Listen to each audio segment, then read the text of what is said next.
Teman-teman sekalian, bait-bait kasidah itu ditulis dan dirangkai oleh para ulama adalah tentang pengakuan dosa seorang hamba. Ketika seorang hamba berada di puncak penyesalan dan merasa tahu diri bahwa dia adalah seorang hamba yang kotor, sehingga dia mengatakan, Ilahi, lastu lil firdausi ahla. Ilahi, sesungguhnya saya tidak layak masuk ke surga Firdaus. Saya kotor, saya hina, saya penuh cela, saya banyak aib, saya banyak dosa. Sangat tidak layak saya masuk ke surga Firdaus-Mu ya Allah. Tidak ada satupun amal yang bisa saya banggakan sehingga menjadi jalan bagi saya masuk ke surga Firdaus-Mu ya Allah. Kita harus merasa diri kita rendah di hadapan Allah. Itulah kenapa kita sujud. Dan Allah suka kepada orang yang merendahkan diri di hadapannya. Itulah kenapa Allah suka kepada hamba yang bersujud. Seandainya pintu surga itu terbuka dengan kunci amal solih, saya tidak punya kuncinya ya Allah. Saya beramal solih tetapi belum layak untuk membuka pintu surga. Saya sholat, saya puasa, saya tarawih, saya sedekah, tapi semua itu belum cukup untuk membuka pintu surga karena keterbatasan amal solih saya. Masih banyak kesalahan dalam amal-amal yang saya kerjakan karena saya bodoh ya Allah.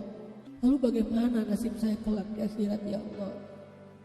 Jika ditimbang-timbang, sungguh kedurhakaan saya lebih sering daripada istighfar saya ya Allah. Saya tidak pantas menjadi penghuni surga ya Allah.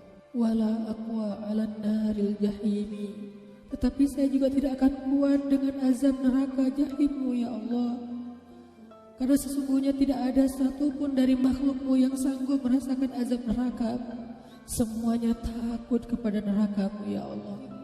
Jangankan 1 tahun, jangankan 1 bulan, jangankan 1 hari, sedetik pun tidak akan sanggup ya Allah. Karena saya mendengar sesungguhnya Rasulullah SAW bersabda, azab yang paling ringan bagi penduduk neraka adalah dipakaikan baginya sendal terompah dari api yang membakar kakinya sampai mendidihkan kepalanya. Itulah azab yang paling ringan di neraka untuk orang yang paling ringan berbuat dosa. Bagaimana dengan saya ya Allah? Dosa saya banyak. Saya pernah durhaka kepada ibu bapak saya. Itu saja sudah cukup bagi saya mendapatkan azab yang lebih besar di neraka, dan saya tidak sanggup ya Allah. Saya pernah durhaka kepada ibu saya. Saya marahi ibu saya karena satu kesalahan. Padahal saya lebih sering berbuat salah dibandingkan ibu saya. Tapi ibu memaafkan saya. Ketika di waktu kecil saya memecahkan barang-barang ibu saya memungut barang-barang itu sambil tersenyum, membelai kepala saya, mengatakan nasihat-nasihat yang baik. Sama sekali ibu saya tidak marah kepada saya saat itu. Tapi ketika telah dewasa, tidak sengaja ibu saya yang sudah tua renta kadang memecahkan barang saya, merugikan sedikit saja dari harta saya. Saya marah seperti setan ya Allah. Saya bentak ibu saya ya Allah. Bahkan kadang membuat ibu saya terluka, kaget, takut. Pantaskah seorang ibu merasa takut terhadap anak yang dia kandung 9 bulan, yang dia lahirkan dengan taruhan nyawa, yang dia susui dengan darah dagingnya, yang dia didik, dia jaga, yang dia berjaga di malam hari tidak tertidur demi untuk menjaga anaknya dari seekor gigitan nyamuk. Pantaskah ibu merasa takut terhadap anaknya sendiri? Cukup satu dosa besar saja durhaka kepada ibu membuat saya pantas masuk api neraka. Belum lagi dosa saya kepada ayah.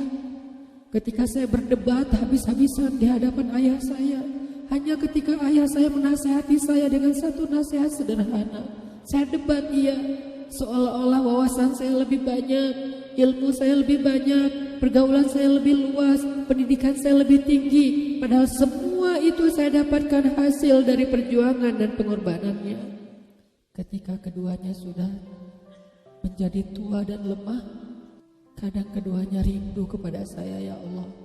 Mereka memberi kami pesan ya Allah. Mereka bertanya, bagaimana kabarmu anakku? Tapi kami tidak peka. Hati kami tertutup dengan ego dan sombong. Kami tidak bisa membaca teks itu dari perasaan mereka.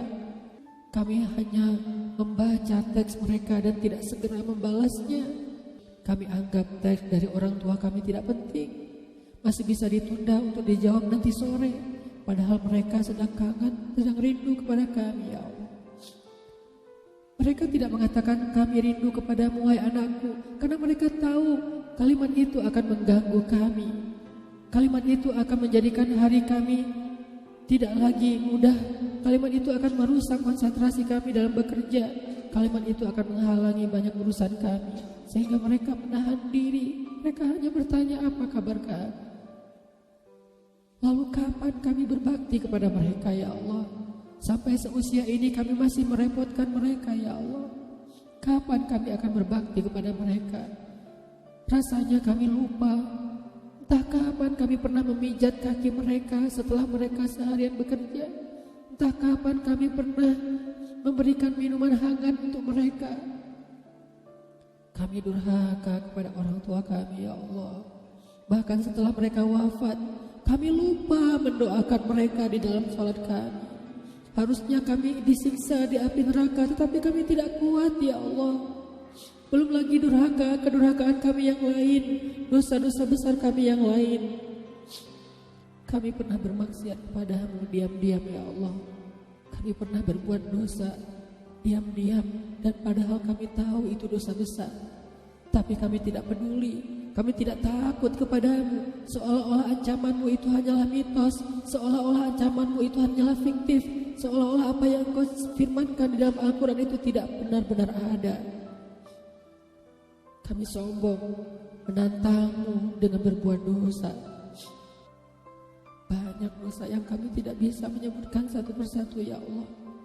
Keluh lidah kami untuk menyebutkan dosa-dosa kami ya Allah. Malu untuk menyebutkan dosa-dosa kami ya Allah. Tidak ada yang bisa kami harapkan darimu selain Engkau terima taubat kami ya Allah. Fahabli taubatan, beri kami taubat yang nasuha ya Allah. Terima taubat kami ya Allah. Kami belum berani meminta surgamu. Kami juga tidak akan kuat dengan nerakamu. Kami meminta terimalah taubat kami, penyesalan kami, janji kami untuk kembali kepadamu, memperbaiki diri.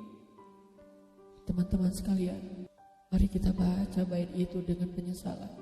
Kita baca bait itu seolah-olah kita sedang curhat kepada Allah Subhanahu wa taala. Ilahi las fidausi ahla wala aqwa ala nari jahimi fahabli tan wa fi dhunubi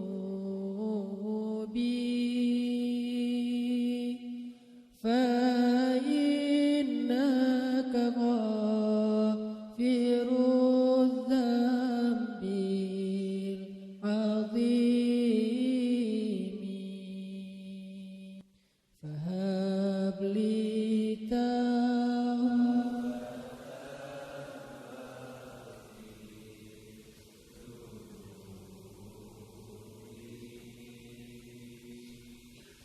fa